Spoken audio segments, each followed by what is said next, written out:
Good morning for folks who are joining us. I'm just going to give it a minute or two to let attendees join in, and then we'll get underway with our programming. Thank you.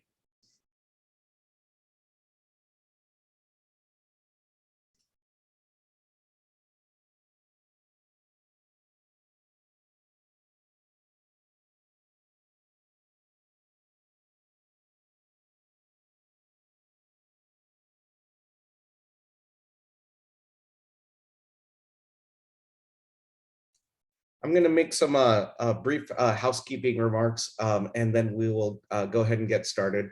For those who haven't joined us before, welcome to the Democratic Business Council of Northern Virginia. We are an organization that's dedicated to fostering dialogue between the Commonwealth's business community and Democrats. Today's event is part of our signature breakfast series, during which we've hosted a number of political leaders from around the Commonwealth, including our guest this morning, Congresswoman Elaine Luria. If you enjoy our programming, please consider signing up at DemBiz.org. I will start out with some of the questions that I've prepared, but please, we want opportunities for the audience to participate. And so if you have questions, please send me your thoughts in the Q&A box, and I'll do my best to get them in. With that, I will kick it off. Congresswoman, we're thrilled to have you join us this morning. For those of you who don't know, the Congresswoman is serving in her second term, representing the 2nd Congressional District in Virginia, anchored in Norfolk and Virginia Beach, and serves on the Armed Services, Veterans Affairs, and Homeland Security Committees, as well as the January 6th Commission. Welcome, Congresswoman.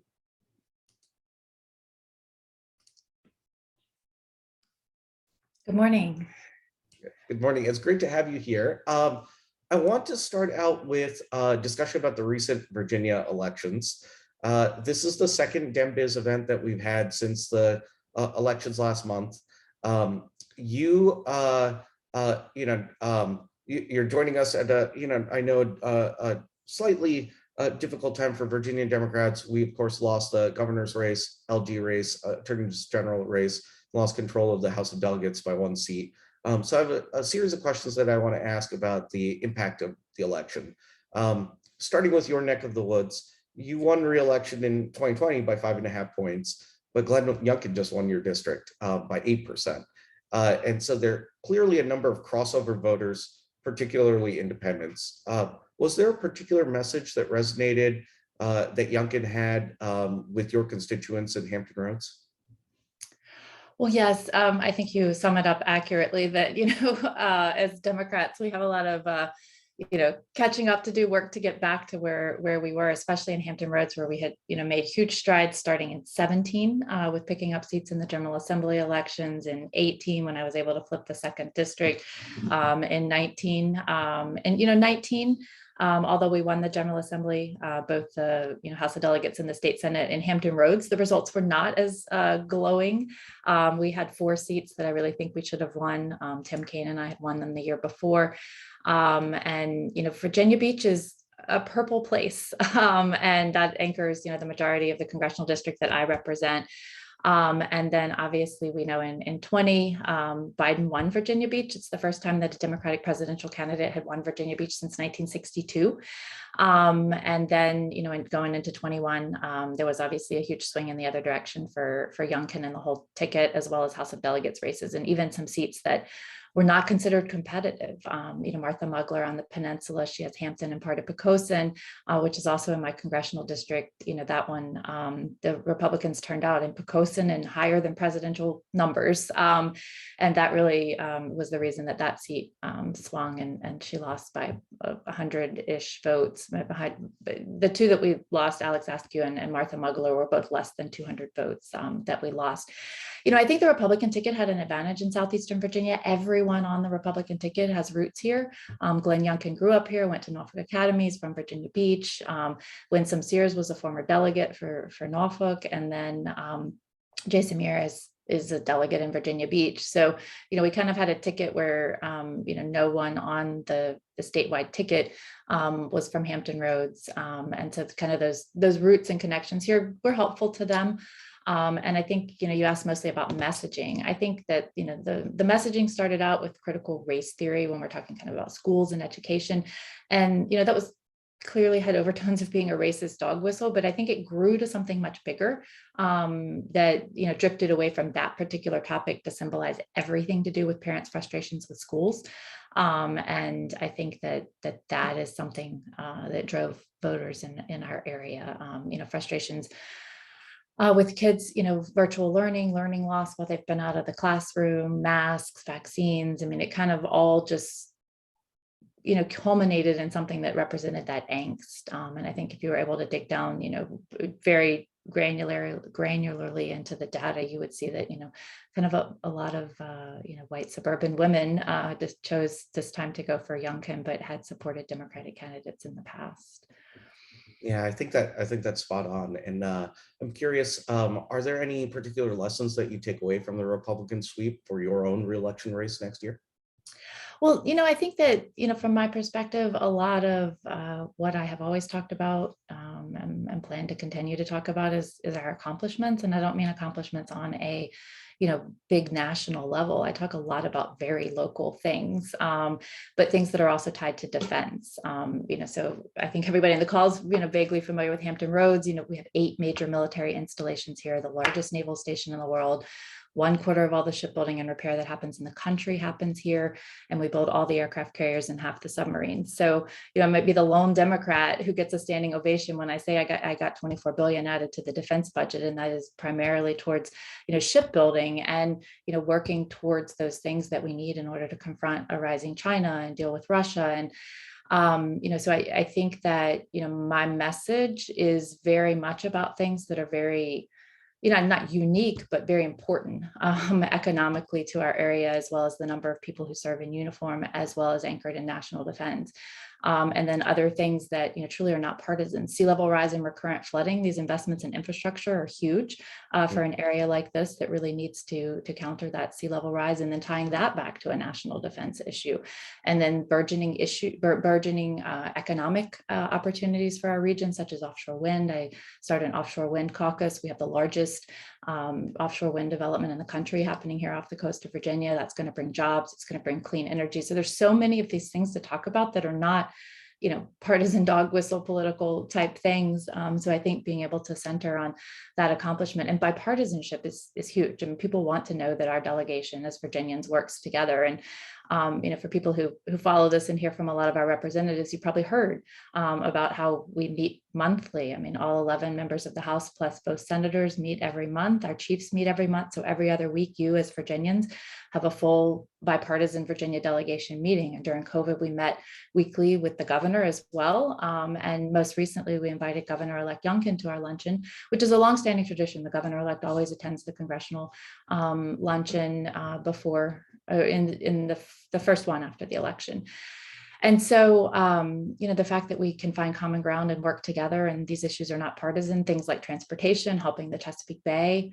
And I can tell people that, President Trump signed major environmental legislation into law during my first term, and Rob Whitman and I worked together on that to get Chesapeake funding reauthorization. And, this year in the president's budget, it was there, $310 million for the Chesapeake Bay. And so those things are incredibly important to people in this region. They don't want partisanship. They won't want division. I don't, go out and put Democrat Elaine Luria on my signs. I put,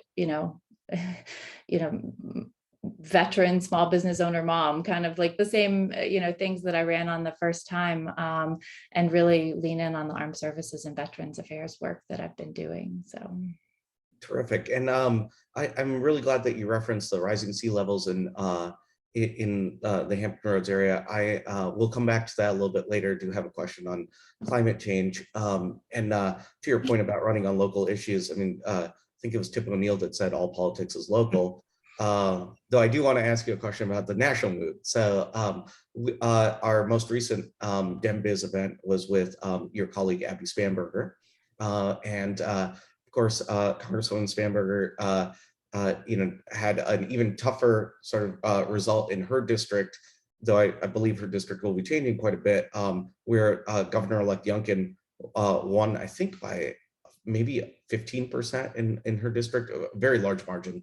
And she's had some tough words for President Biden since the election. I think she said that no one elected him to be FDR. They elected him to stop, to be normal and stop the crazy. So I have a little anecdote on that. So she and I were sitting in the cloakroom, which is kind of off of the House floor, and she gets a phone call, and President Biden says, "Hi, Abigail. This is President Roosevelt."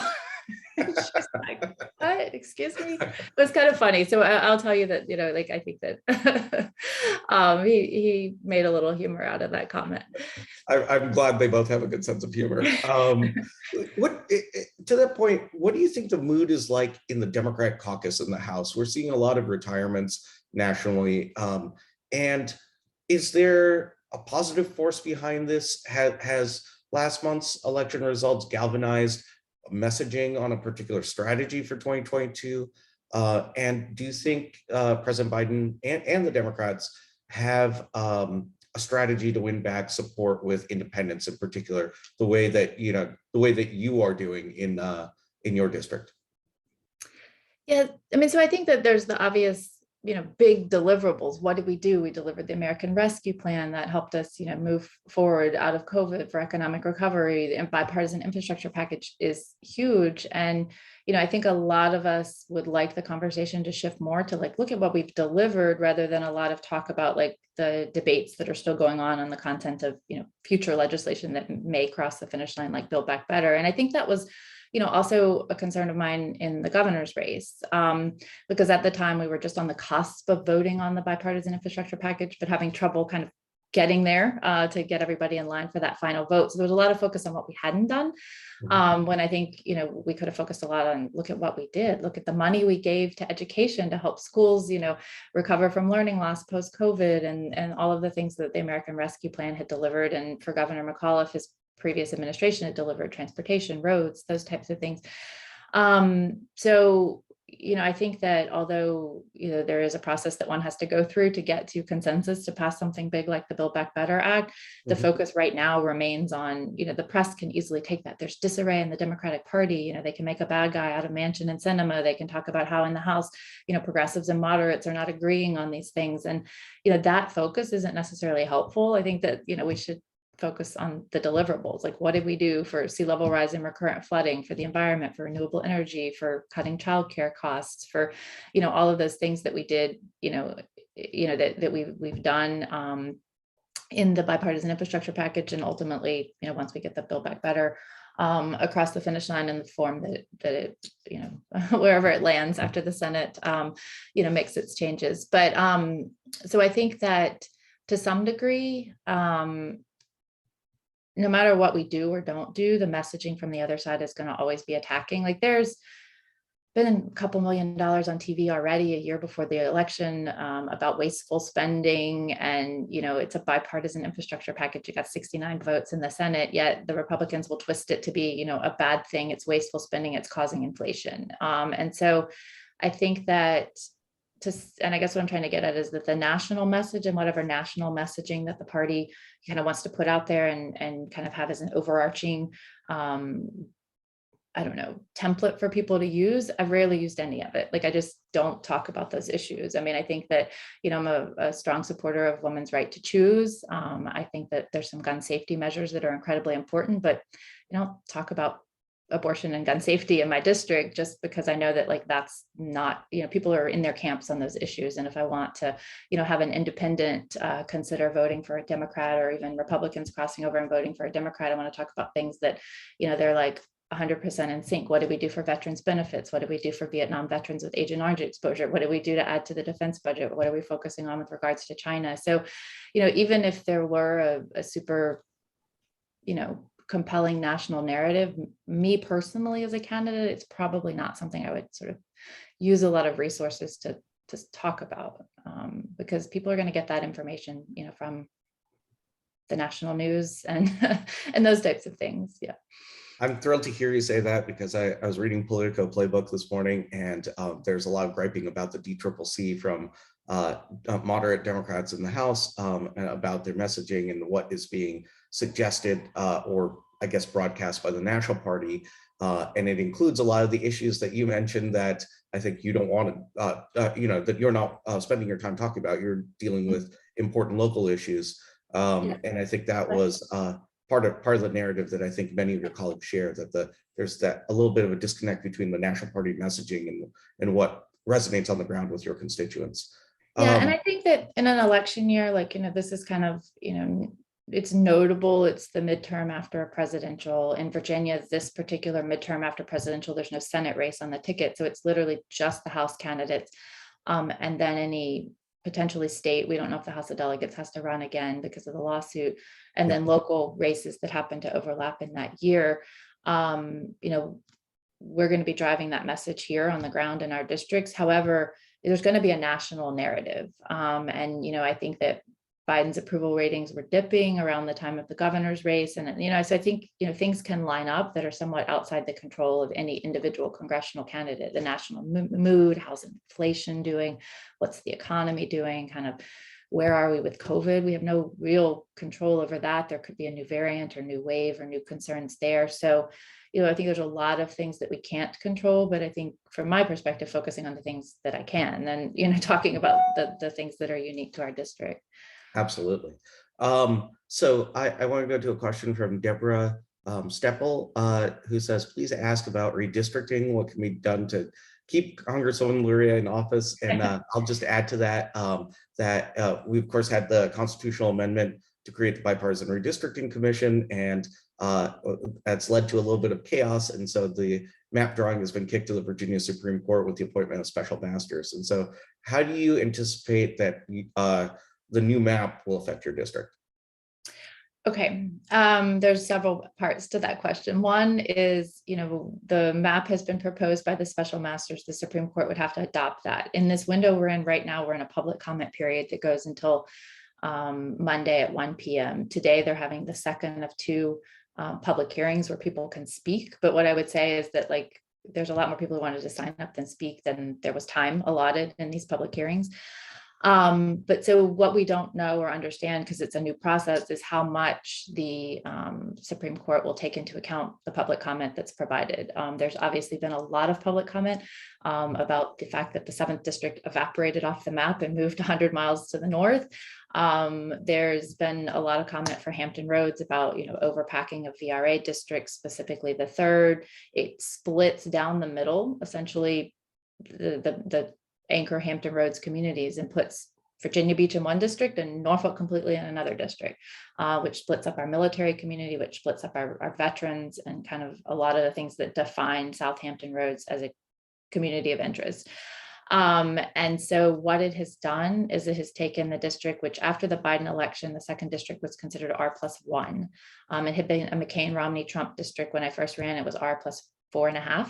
And with the Biden win, they averaged those over the last three presidential elections. So it got to an R+1. It was the median district, number 217, the median district in the entire country, as far as Democrat or Republican lean. So kind of like as purple as you can get. The new map that they proposed took all of Norfolk out of the 2nd district and swept it around along the North Carolina border all the way over to Franklin, picking up a lot of very rural areas, picking up parts of Chesapeake that had been in the 4th, Don McEachin's district, and part of Bobby Scott's district. And I lost a lot of my district to Rob Whitman, the 1st, the part that's on the peninsula. So some to Bobby Scott, and then everything like York County, Poquoson, and Williamsburg, and James City County went to Whitman. So Rob Whitman actually took more of my people than either Bobby Scott or Don McEachin. But what I'm talking about is 3 other members of Congress took my people and I took some of theirs, and it kind of all worked out that there were significant changes to the map in Hampton Roads. And what would be considered a swing district on this proposed map is drawn as a strong Republican district, R+6 or more.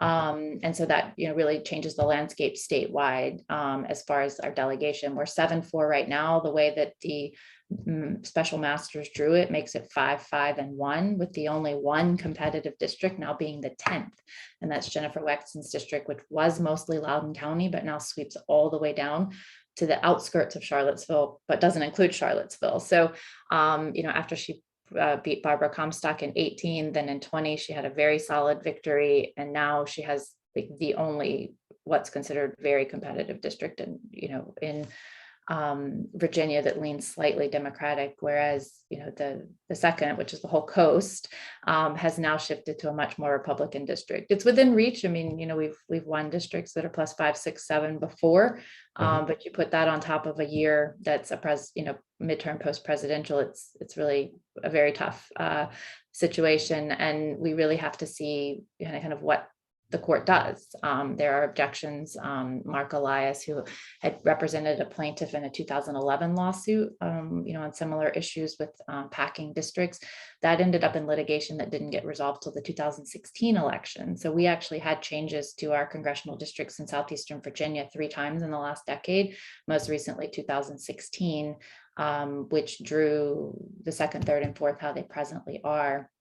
But I'll tell you, the second is incredibly gerrymandered. It was incredibly gerrymandered at the time to lean Republican, because Scott Ridgell was the incumbent. He then chose not to run, and then 16 happened. That's when my predecessor came in, et cetera, et cetera. So, and the bottom line is, I live in the city of Norfolk, and they drew Bobby Scott and me into the same district under the new maps. So for congressional seats, you don't have to live in the district. And this is one community. I mean, I live 3 or 4 miles from the border of Virginia Beach. I mean, that's not a barrier to representing the second district. It's still 60+% the same people in our district, but we're watching very closely what the court does.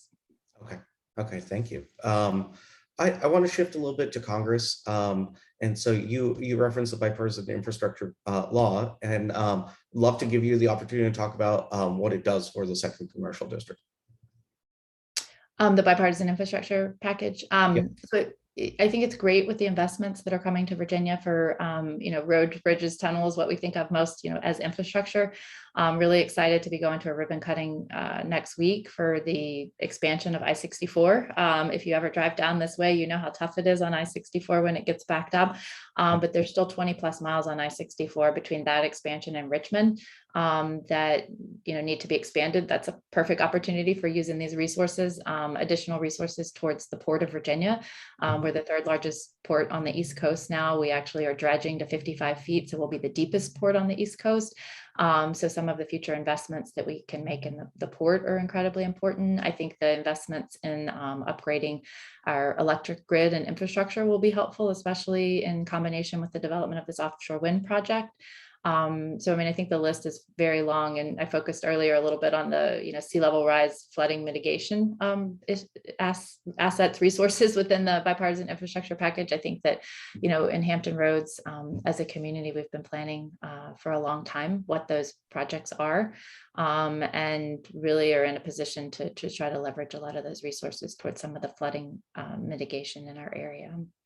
Wonderful. I used to work for Senator Warner in the Senate, and have had the opportunity to travel all over the Commonwealth, actually experiencing some of those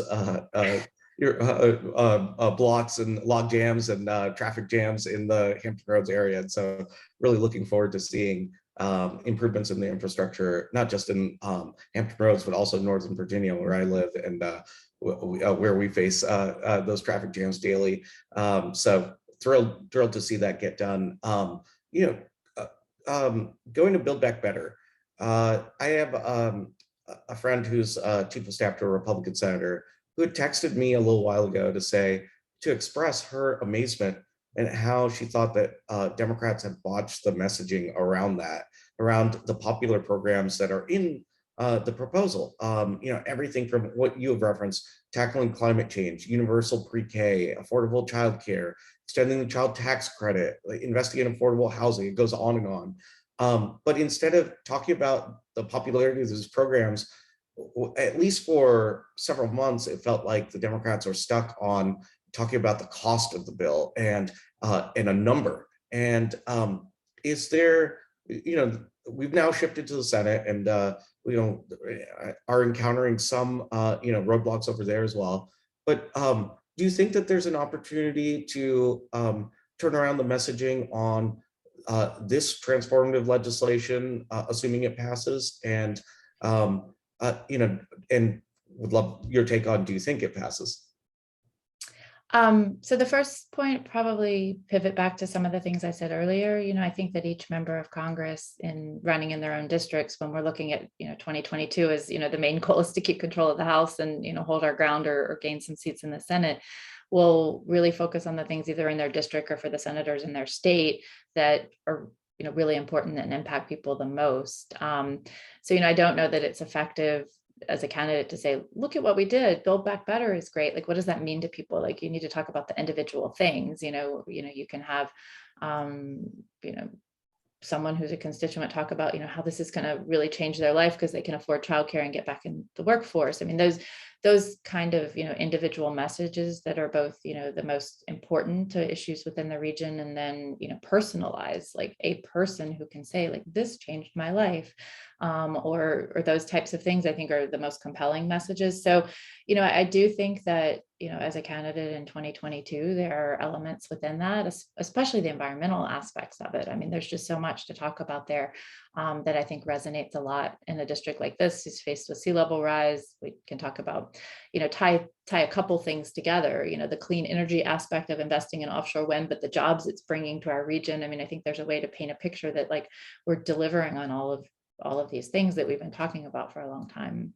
And, Sure. cutting prescription drug costs would be one of those. There's probably not a candidate, the Democratic candidate in the country, who hasn't at some point in their, last couple of campaigns talked about how we need to cut prescription drug costs, how we need to allow Medicare to negotiate for prescription drug prices, cutting the cost of insulin, for example. Well, like, that's huge. Like, let's talk about those individual things that people can identify with.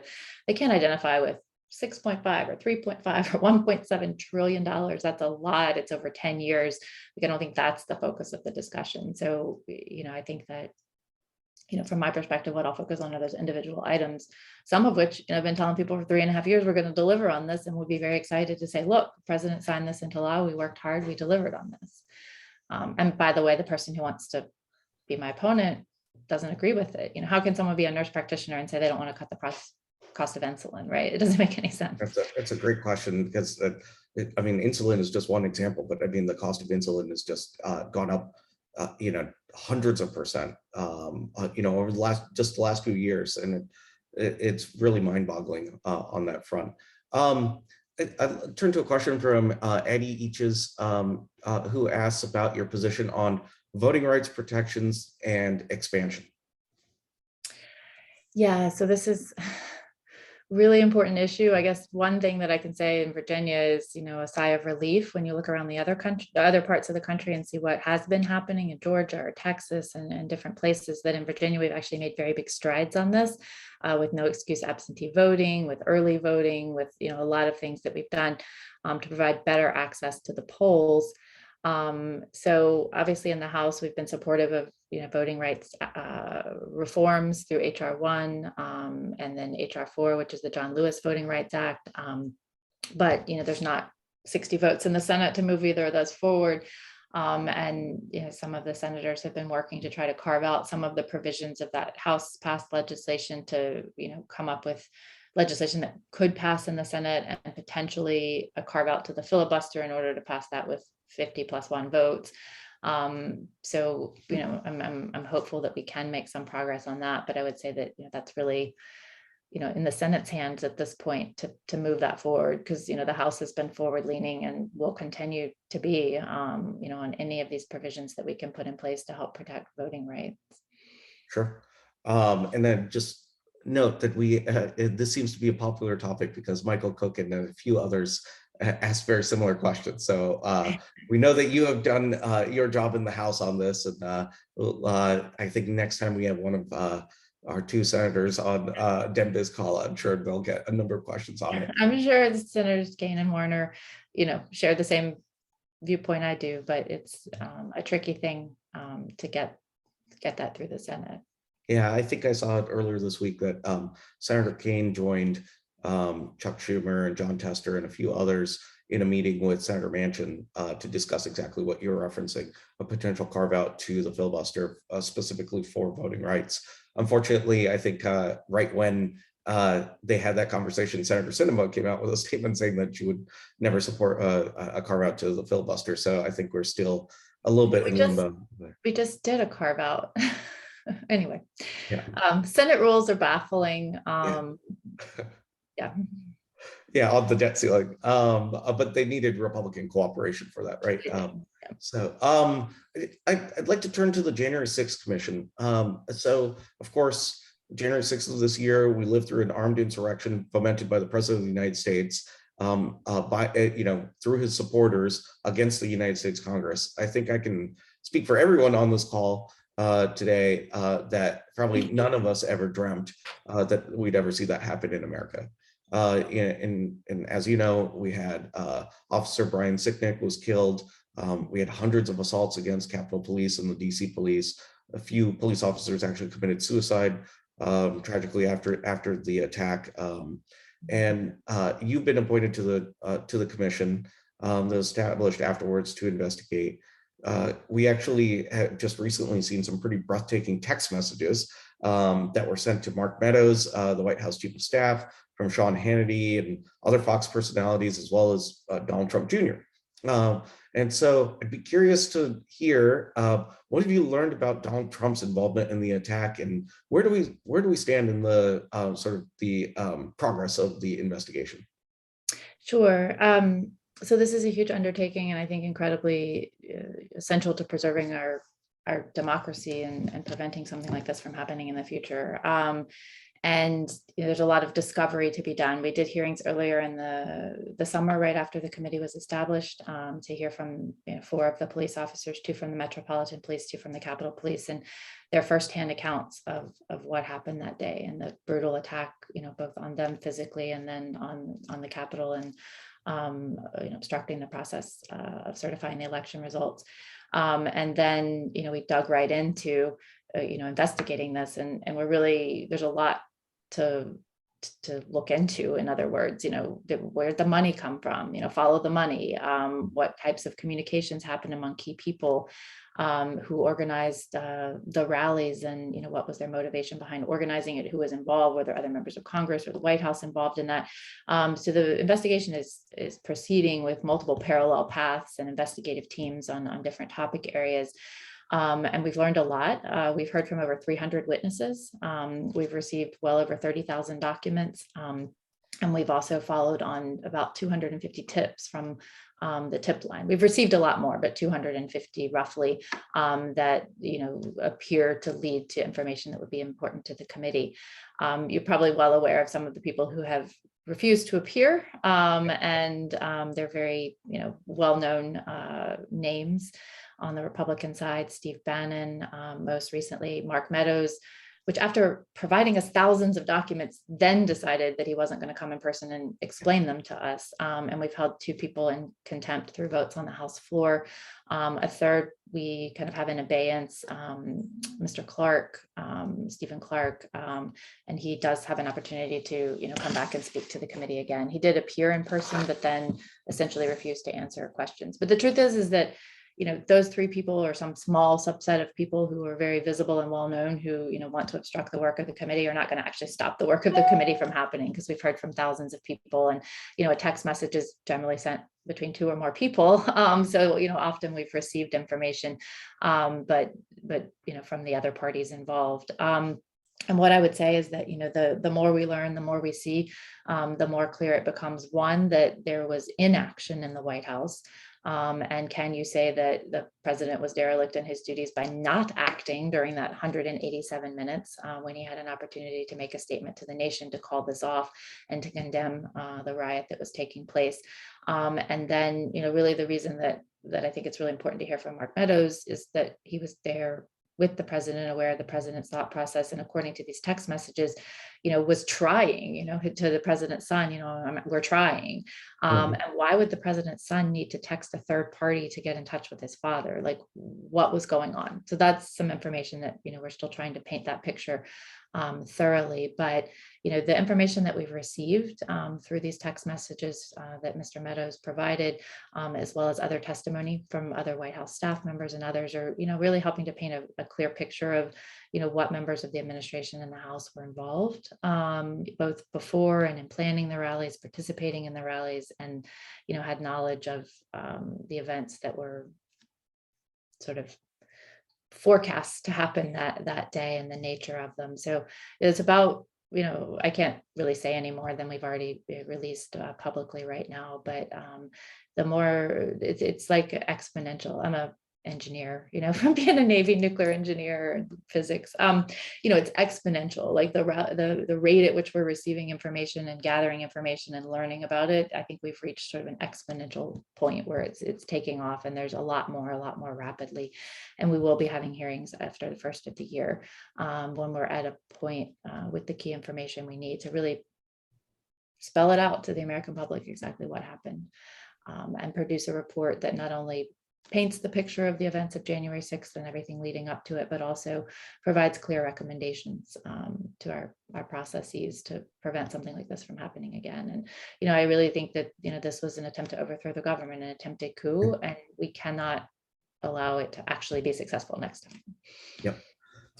As you referenced, Trump instructed a number of his cronies like Bannon and Meadows not to cooperate with your commission, and to defy subpoenas to testify. And Department of Justice actually took, in my opinion, its sweet time deciding to indict Bannon and sort of pursue the contempt of Congress charges after the House had their vote. How can you get to the truth if there are no consequences for flouting the legislative branch's authority, and a co-equal branch under the Constitution? Well, I'll disagree with you on the speed. I think that the courts are acting incredibly quickly on these. I mean, these are some of the things that the court has taken up. I mean, there's multiple lawsuits. There's Bannon's lawsuit against the committee, now John Eastman. I mean, that kind of a whole mishmash of people suing other people. And then there's lawsuits against Verizon as well, trying to block them from releasing phone records. But I think it all gets down to some key rulings by the court that, number one, the committee has a legislative purpose. So a lot of the arguments that are being made is that there's no legislative purpose in seeking this information. The court has already ruled on that.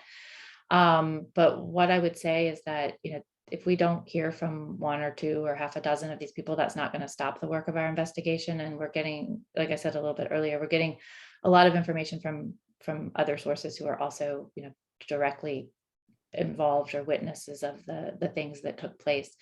As far as consequences go, I'll tell you that kind of maybe the biggest impact of that is, once Bannon was indicted, there's a hell of a lot of people who were dragging their feet about coming to see the committee who've actually shown up now. And a lot of people who've said, like, I don't want to be Steve Bannon. Like, I think the fact that, we are basically putting down the hammer, holding him accountable. He's now been indicted for failing to appear before the committee and provide information. And he's trying to rest that on, his arguments of privilege are very thin. Like, he was not an employee of the government. He wasn't officially an advisor to the president.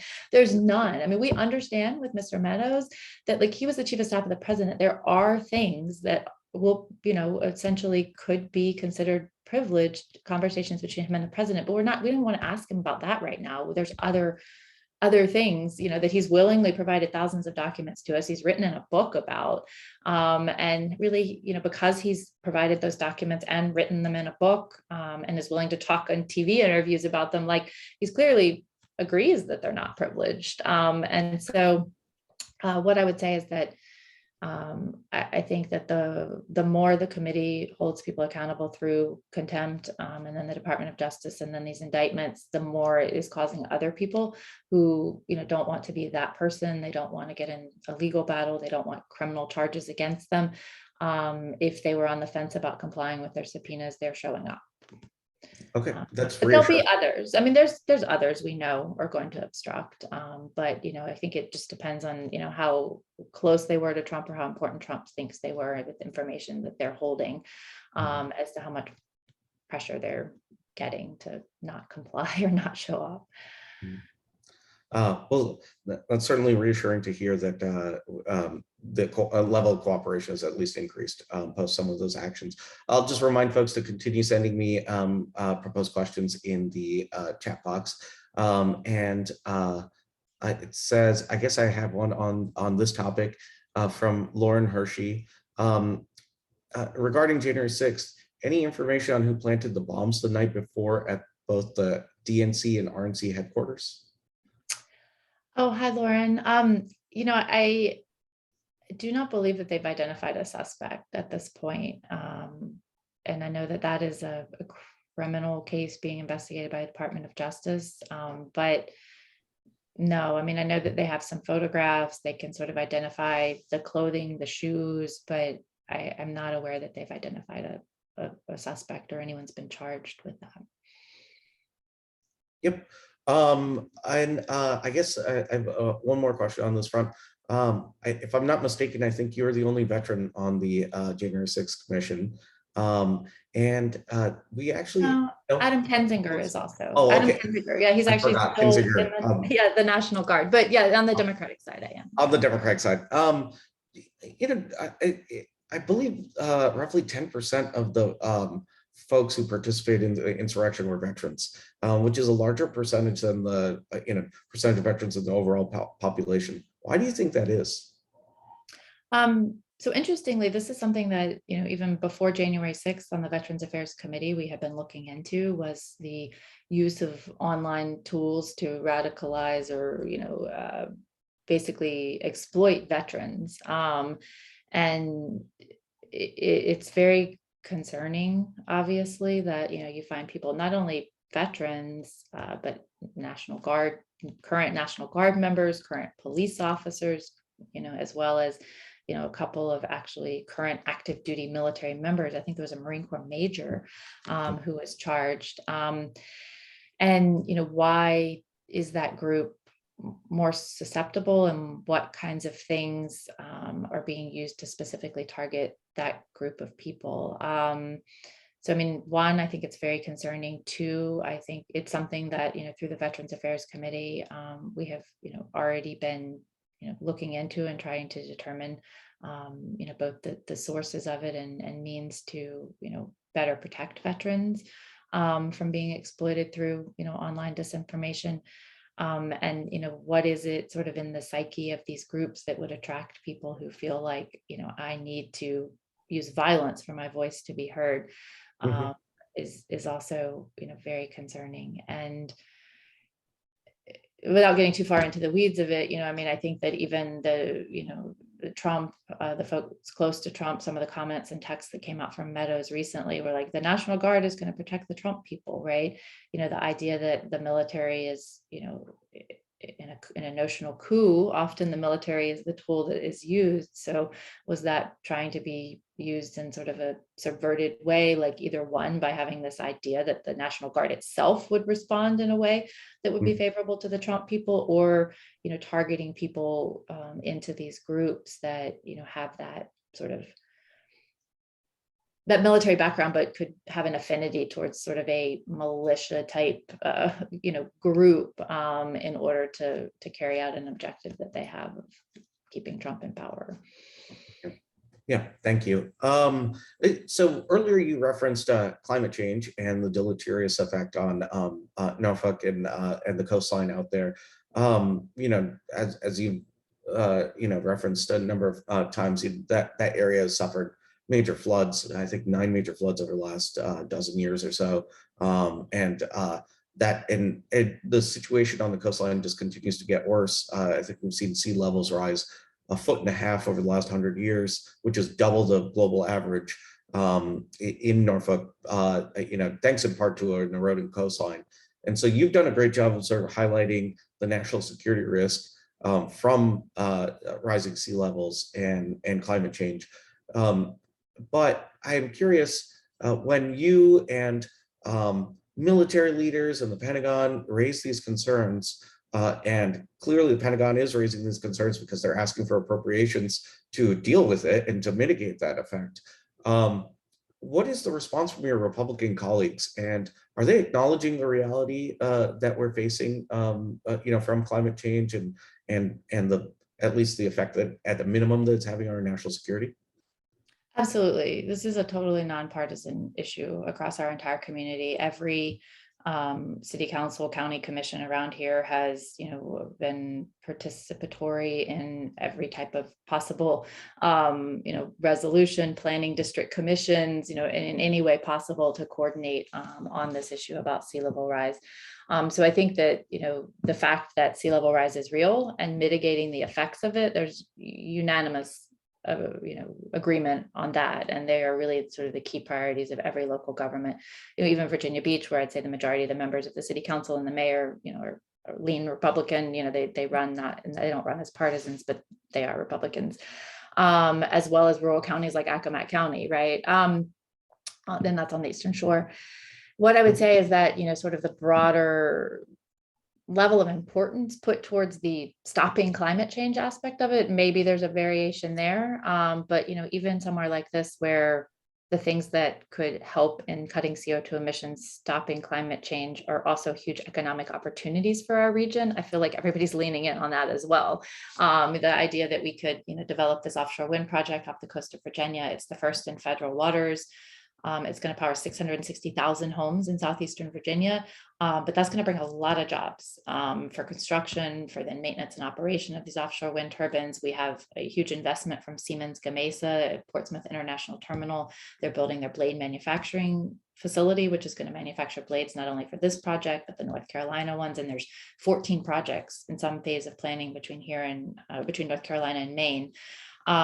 So, there's no objection on a partisan basis to that solution. And then offshore drilling was a thing for a while. I would say going back pre-2018, it was divided. Like the Republicans were for offshore drilling off the coast of Virginia, the Democrats were against it, but we got to a place where also every local government objected to offshore drilling off the coast. We don't want, something like the is it Deep Horizon Blue? In the Gulf. If you look at our economy here, it's 42% Navy and DoD directly. And then a lot of the other major drivers after that have to come with the health of the Chesapeake Bay and our ocean, because it's travel, tourism, aquaculture, fisheries. We're the largest producer of clams in the country now. All those Maryland blue crabs are actually born down here at the mouth of the Chesapeake Bay and make their way back up. So the aquaculture and fisheries and tourism industries are other huge drivers of our economy, and the risks of offshore drilling, especially when there was no guaranteed return on any sort of, state receiving revenue from the leases, like that does exist in the Gulf.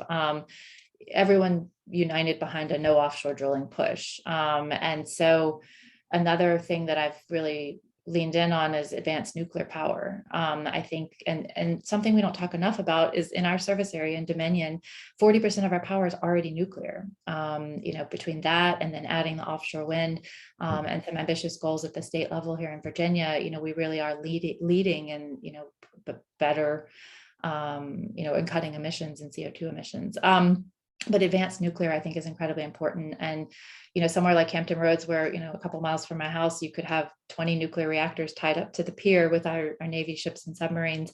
I think it's a well accepted, thing that people like nuclear power. And, the sun doesn't always shine, the wind doesn't always blow. You've got to be able to maintain that base load. Do you want to do that with coal? No. Natural gas, a little bit better, but still problematic. But, advanced nuclear has a lot of opportunities. And here across the Commonwealth, we have a lot of industry that's focused on this advanced nuclear, BWXT in Lynchburg. So I introduced the Nuclear Energy Leadership Act last Congress. I introduced the House version, Senator Murkowski introduced the Senate version. We were able to actually get that passed 3 times in the House and Senate in various pieces and legislation. But the bottom line is what came out of it was the appropriations 2 years in a row for some advanced reactor demonstration projects. So TerraPower, Bill Gates' company, X Energy, are actually well underway in building these advanced reactor demonstration projects, which, by 2026 could demonstrate the new technology, the new type of fuel, the high-assay LEU fuel, low-enriched uranium fuel, which is much safer, and being able to really produce this technology to aid with cutting CO2 emissions. And it's a national security issue as well. I actually went to a think tank sponsored dinner in my first year in Congress and had the opportunity to sit next to the late John Warner.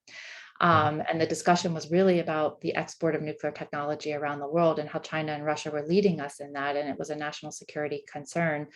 So in addition to some of what we're doing, kind of leading and investing in those developments of advanced nuclear power technology, there's also a lot going on internationally with Poland, for example, and being able to help, technology sharing and US companies building some of those plants overseas. But there's still a lot that needs to be done. But I think that that's an issue where when I first came into Congress, there wasn't a lot of consensus in the Democratic Party about how important advanced nuclear was. I leaned in on it with Kathy Castor's Select Committee for Climate Crisis to make sure nuclear was included in, one of the things on our list of, solutions and further investments. And then on Biden's platform prior to the 2020 election, I mean, I pushed and pushed and pushed, and we made sure the word nuclear was in there because it has to be part of this equation. But pivoting back to this district, I think that that's a very popular thing here. I find people are very receptive to investing in that type of technology as well. Excellent. I want to shift a little bit to foreign policy and national security, given that we've gotten a few emails and chats about it. So we're emerging out of America's longest war, 20 years in Afghanistan. So I'll start with a few questions on that topic. President Biden inherited a plan from Donald Trump that Trump negotiated with the Taliban to withdraw from Afghanistan this year. But in following through on it, sparked a furious debate about whether it was the right decision. And do you believe that it was the right decision to withdraw? How and when we did? The answer is no. I had the opportunity to travel to Afghanistan in 2020. I mean, the dates with COVID are kind of confused, but I went on a trip with the speaker and the chair and ranking member of the Armed Services Committee to Afghanistan. And at that point in time, we had about 4,500 troops still on the ground. And, I think that it was very important to maintain a U.S. force there. We could have transitioned to calling it a multinational peacekeeping force, for example, but to maintain a status quo on the ground that would essentially have allowed the Afghan government and military to continue to operate and function. And I think that the way in which we withdrew, which also forced our European allies, coalition partners who've been with us on the ground for a long time to also withdraw, essentially led to the guaranteed collapse of the Afghan government. And we find ourselves now with the Taliban in control in a very uncertain future for the Afghan people, especially with regards to humanitarian issues, food, and, kind of just all of the things needed for people to be able to live in basic subsistence. So, I was not in favor of withdrawing the way that we did. I would say that, once that order was given, it was the Herculean effort for the airlift, which I applaud the forces for doing that as effectively as they did during the small window they had. Before that, the year prior to that, myself, other colleagues, especially those of us with national security backgrounds, really led by Jason Crow from Colorado, were just pushing and pushing and pushing to get people with the, applying for these special immigrant visas to speed up that process. We passed multiple pieces of legislation to remove the barriers within the State Department to help get them screened, kind of everything we could do to get as many people, to be able to come to the US and leave Afghanistan. So, I just feel like there's still work to be done to help protect and rescue a lot of those people who, were right alongside our soldiers for decades. Absolutely. Yeah. Yep. Absolutely. And, it's interesting. I've met a number of the folks who are here on the special immigrant visas from Afghanistan. Very interestingly, a lot of the men drive either for Uber or Lyft in Northern Virginia. And as you know, there's a large Afghan diaspora in Northern Virginia. And I once asked one of these gentlemen about why it was. And that was, I guess, one of the easiest skills that they could translate over from, Afghanistan to here, knowing how to drive and then having the flexibility and being able to provide for their families in doing that. Another question on this front, it's clear, whether we agreed or disagreed with the decision to withdraw and how it was done, there certainly seems to be a major failure of intelligence from the national security apparatus. How is it possible, in your experience, that the military leadership on the ground didn't know that as soon as the U.S. essentially announced its withdrawal and start to commence it, that the Afghan government control at the provincial level as well as in Kabul would fall like dominoes? I mean, it felt for a while like the president, Ghani, who has also disgraced himself, was little more than the mayor of Kabul or the governor of Kabul province. So, didn't have a lot of control outside of sort of, a small region. So curious on your take on the sort of intelligence failure that may have occurred there. Well, I guess just the most simple thing I'll say is that I think that our commanders on the ground disagreed with withdrawing when and how we did. And you could you could portray that as an intelligence failure, but I think that they were very clear and non-ambiguous in the fact that, like, if we withdrew, it was going to fall. And people can paint the picture however they want. You can tag that on intelligence failures, but the truth is like, it was very clear. It's very clear from my from visiting in Afghanistan, meeting with President Ghani and his cabinet, meeting with all of our leaders at the time in Afghanistan, that that's exactly what would happen. So it shouldn't have been a surprise to anyone. So But then I guess in the couple minutes remaining, though, just on national security, I guess I want to pivot into some things that I think, sure.